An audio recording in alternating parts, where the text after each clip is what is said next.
Hi everyone, Gavin Townsend, the Transformation Guru, here in my private studio in Redditch.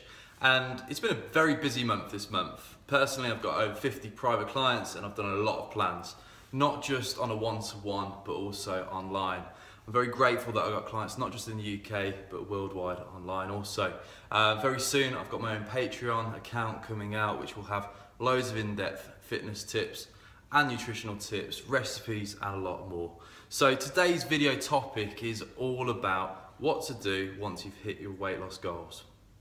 So every year, pretty much for the last 15 years, January comes and there's always the same type of character who comes to me. It's the individual who wants the quick instant results. It's the individual who wants the six-pack abs in 2 weeks, but forgets that it's going to take many months in a healthy way to lose the weight.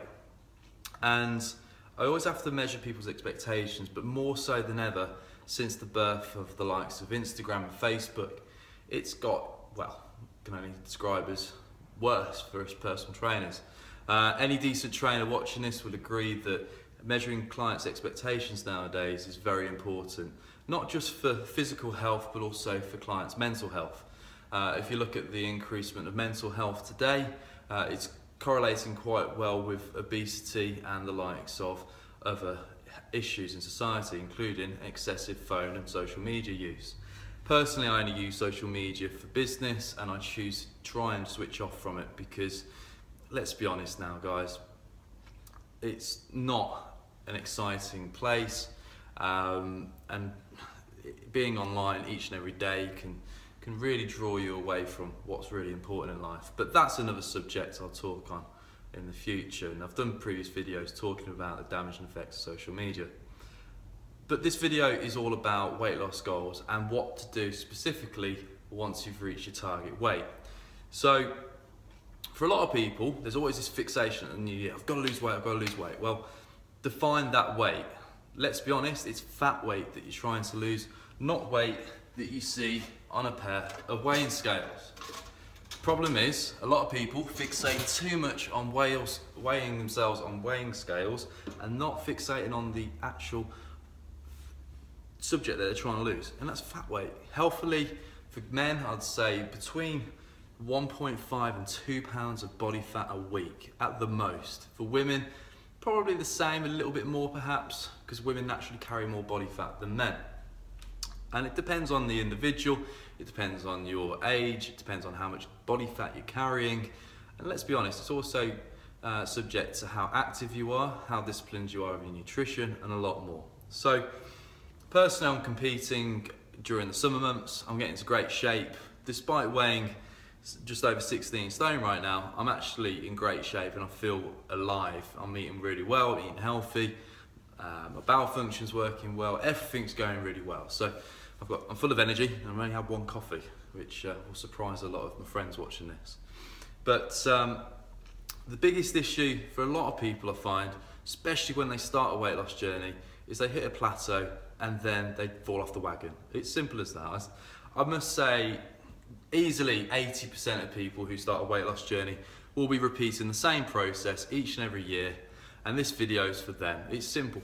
What should you do once you've achieved your weight loss goal? And I would just simply say, in simple terms, take up a sport or a fitness orientated activity with a result which isn't focused on weight loss.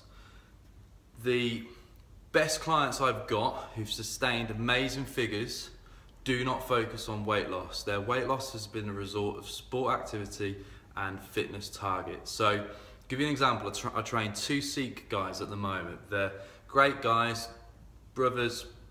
They are heavily involved in their work, professionals, but they're also martial artists. And they won't mind me saying this because I've done previous videos with them in the past, but between them both, they've lost over 4 stone, 2 stone each or thereabouts. And all I had to do is just tweak their diet, do a bit more strength training with them, and tweak their cardiovascular output. And eureka, the weights just dropped off them. Was their focus weight loss? No, it was sport performance. They were trying to improve their sport, and a byproduct of improving their sport, they lost the weight. I've worked with professional boxers from light to heavy to to super heavyweight boxers, and the common issue is for a lot of boxers they crash diet for fights. They tend to lose a lot of energy and power output prior to the fight because they do all sorts of crazy diets.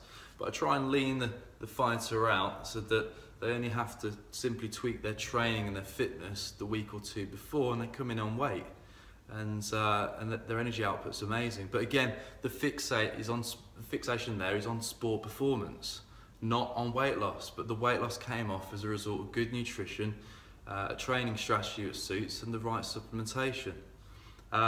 Who else? Professional athletics. I've worked with tons of people who are runners. I've currently got 3 female clients who are runners, long distance runners, 10 kilometres to marathon runners. And I do find women are better at endurance sports, long distance especially. If you look at the research, there is research supporting that. And the fixation for all 3 women was not to just lose weight, it was to actually improve their sport performance. But because they're now eating healthy and they've improved their sport performance through strength training, flexibility, and looking at various other cardiovascular exercise activities other than running to offset injury, eureka, jobs are good, and they've lost weight.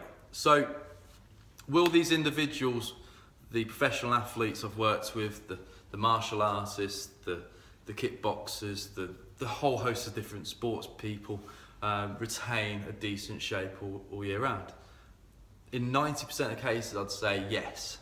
Very few would slip off, and it's because if you're training hard and you've got a particular sport in mind and you've got that focus in mind, you're going to be resembling that sport. So if you need to be fit, lean and healthy to be the best at that sport, well, your body will resemble that sport.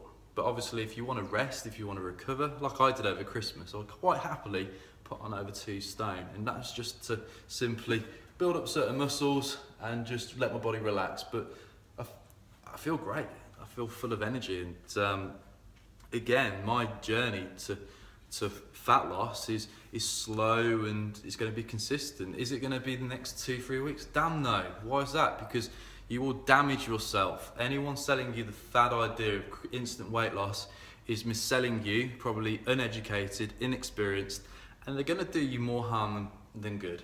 And having been in the industry for 15 years, I get frustrated with the fad dieters, and especially those who have no education, no experience of working with the anatomy, and don't actually have basic qualifications or even in fact insurance to back it up. And it's very frustrating to see a lot of people jumping onto the fads being sold by someone who's been also missold the fad, and it's just a big mess basically in this fitness industry. So I'm very passionate to point out to a lot of people that there's a lot of misguided information out there, and if you actually focus more on a sport or a fitness activity, you'll actually get better results with weight loss and more sustainable results at that. So I'll give you an example. It could be someone wanting to do a wolf run, a long distance run, or it could be an obstacle course, or it could be the likes of a long distance cycle. It might be a swimming gala, whatever it is. There's a goal in mind, so naturally you have to train towards it. And again, the byproducts of hard training, good nutrition, and regular consistent activity with no plateaus, with consistent effort all the way to that event, will be fat loss. So make sure to hit the subscribe button on YouTube. I'm Gavin Townsend, the Transformation Guru. I've got a lot more informative educational videos coming out soon. And I'm just trying to change people's mindsets towards weight loss, because it's becoming more and more prevalent in mental health issues, because people want this instant result. We live in this instant gratification world, and I'm very glad to say with working with professional athletes, they accept that it's not going to be an easy road. They accept it's going to take more effort. Unfortunately, I see it time and time again with a lot of weight loss clients where they want the instant results. Well, I'll pay the money, give me the results tomorrow. Well, it doesn't work like that, and life isn't as easy as that. If you want the results, you've got to put the work in. It's called sweat equity. I'm not going to say any more on this. I've talked quite a lot. I've got a client shortly. But again, it's a passionate subject of mine, and I'm trying to get people to think a little bit differently about weight loss and focus on other goals other than looking at a blooming pair of weighing scales, because it's not healthy. It's not healthy for the mind, and it's definitely not healthy for the body. So make sure to hit the subscribe button, give us a follow, give us a thumbs up, and share this video with someone you care about who's struggling with their weight loss. I'm Gavin Townsend, Transformation Guru. Thank you for watching.